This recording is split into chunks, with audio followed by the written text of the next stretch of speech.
ကောင်းကောင်းလေဘာစကားတော့မလဲ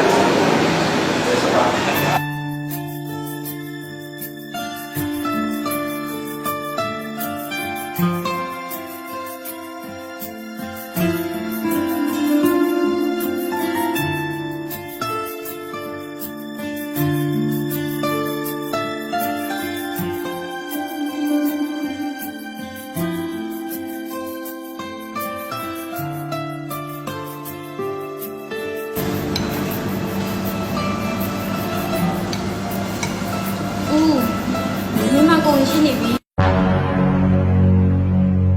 ဘာရှေ့အခုမှလည်းလက်ကြပြီးတော့ရှက်ချက်တော့တော့ပါမရှိရထားတယ်ပေါ့လေမဟုတ်ပါဘူးမရဲ့မင်းမကုန်ရှိနေလို့ဆက်လိုက်တော့ချင်းအပြင်ထပ်တော့ပေးပါလို့ပြောလို့ပါနှလုံးသားမရှိတဲ့ဘဝကိုငါပိတ်ဆက်ရလို့ပြောစရာဆိုမရှိတဲ့ဖက်တဲ့ you my name 抖音